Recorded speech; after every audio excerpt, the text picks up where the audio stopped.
Today's episode is sponsored by Rev, the productivity powerhouse for content creators, journalists, market researchers, and more. Capture audio from anywhere, get AI-powered summaries and quotes, and leave security worries behind with Rev. Whether you're on the go or in the office, Rev's got you covered. Discover more at rev.com. Hi, I'm Kendall Kelton, and I'm your host today on The Rough Draft. Featuring honest conversations with folks from across the creative industry, The Rough Draft explores the creative process, tools, and resources used by some of the best in the business. From journalists to content creators and business leaders, we shed light on what it looks like to break into the industry, make mistakes, collaborate with others, and the essential tools that help us all along the way. This week, I'm super excited to be talking with Sky Dylan-Robbins, an award-winning nonfiction video producer and filmmaker, not to mention media entrepreneur. Sky has worked for ABC News and The New Yorker. She's also the founder and executive director of the Video Consortium, a global nonprofit media organization that connects and supports today's nonfiction filmmakers and video journalists to tell bold stories that change the world. On today's episode, Sky tells us about the years-long process of making her powerful and award-winning feature-length documentary, On Our Own Island.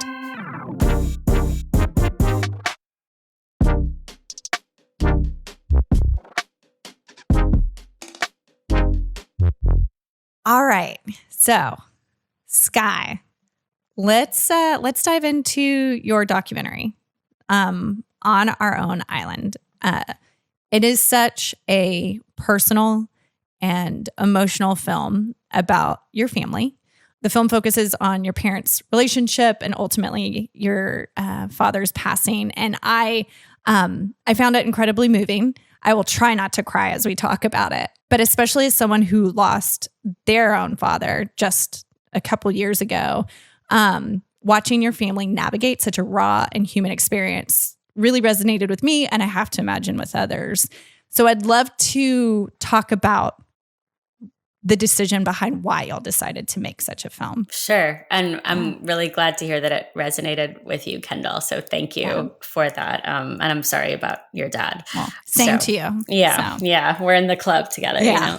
You know? So my mom was in the media, and I have learned like everything from her. So I grew up with that knowledge of media being a powerful tool to help people, right? As we discussed. My dad was diagnosed with colon cancer, and we thought he would beat it.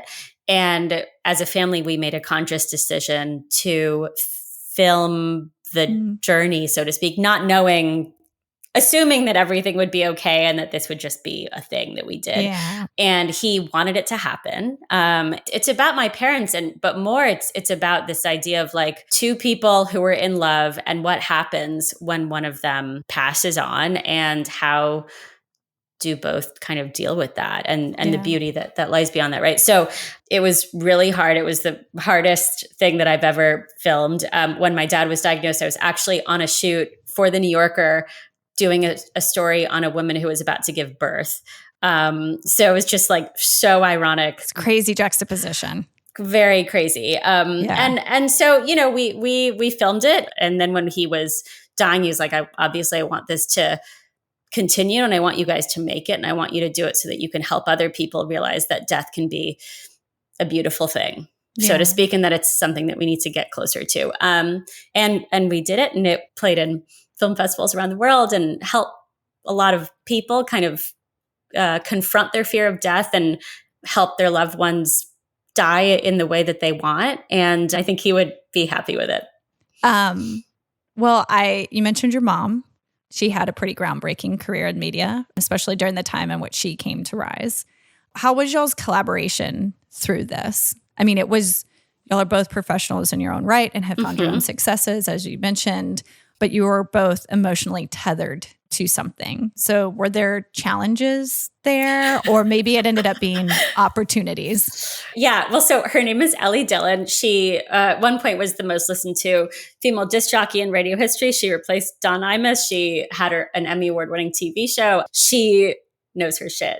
And I'm 37 years younger than her. And I, throughout the process, like I would have opinions and she would have opinions, but usually pretty much 99% of the time she was right.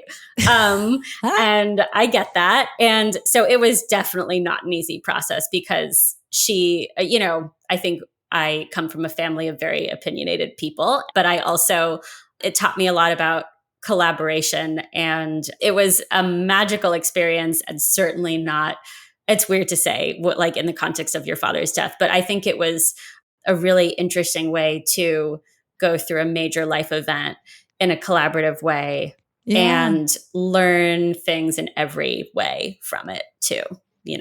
How do you think that film in particular impacted either your storytelling or your view of storytelling? On a logistical level, learning how to make a feature and going through all of those things was really helpful for me to be able to support the kinds of programs that we run for people who are making features. So everything from like what the editing process looks like to DCPs to E&O insurance to legal, et cetera, all of those things and distribution. And that was fascinating to learn. And then just generally, I think learning a lot about patience and like long-term project making. Everything that I learned on that applies to everything that I do. I think, any project that a person does that takes a while and that they're proud of, like it supersedes mediums, and just applies to other things too. From the moment of diagnosis till he passed was 20 months. Mm-hmm. So almost 2 years. Y'all are, again, human, dealing with grief. Yeah. And then thinking about how to take that, having to edit and compile, and then talk about how you take this thing out to the world. And so once y'all were able to do it, how long was that process? He was diagnosed in 2016, and so it was almost like 10 years. Oh my gosh. Yeah. Well, I think that's just a testament to what you said of sometimes these very impactful stories take time, and you have to be patient and you have to adapt with the ebbs and flows of them. What was it like to screen at festivals and hear the audience reactions to the film? Probably the most rewarding thing in the world. I mean, spoiler alerts, a person does naturally die on camera and you see their last breath. And to be in a gigantic theater full of people, many of whom have never witnessed a death before. You could hear it. For every screening that we did, instead of there being a Q&A for the filmmakers, we would turn it back to the audience and ask them to share about their experiences. Oh, I love that. And people would stand up and like bawling, like say the most incredible things that I saw this and I feel like my whole perspective of death has changed and of love. And like, I'm going to go talk to my blah, blah, blah, who, et cetera. There were just incredible stories. And so also I think goes back to the idea of like the essential aspects of media and why we make films, to see a powerful story in the context of other people and feel that instead of just watching at home by yourself, which is also great. There's something so powerful about watching something and experiencing it together in a movie theater with people. And I'm grateful that people have seen and resonated with it. So it's great. Well, and it's a topic that every one of us will have to face at one point or another, to however way it comes, right? Watching that moment on screen brought me right back to being next to my dad in his last moments. Yeah. And sorry. No. But it was it's a different form of community, right? Like, even though I was watching it at home by myself, it's like, oh, and I remember your mom, it was either you or your mom after his final breath. It was oh my God, like you could hear it in the background. And I was like, somebody else knows what this feels like.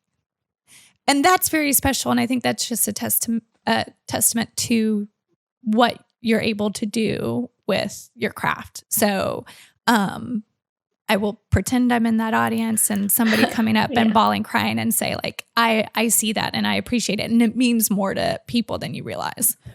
That means so much, Kendall. Thank you. And I mean, I 100% feel you. And you know, that goes back to the power of filmmaking. And as you said, what you can do. And also just the idea that no matter how people experience it, whether it's at home or in a hospital or whatever, it's like at the end of the day, the grief that one has, it's about love. You know, that's all it is. And love is the thing that's at the heart of everything that we do. And that's what ties us together. Well, I think that's a beautiful way to wrap this conversation, and also a very great analogy in terms of what y'all are trying to achieve with the Video Consortium. Well, that's it for today's episode of The Rough Draft. Be sure to rate and subscribe in order to stay up to date with the latest episodes, and visit rev.com/podcasts for even more content. Thank you for listening, and we look forward to seeing you again on the next episode of The Rough Draft.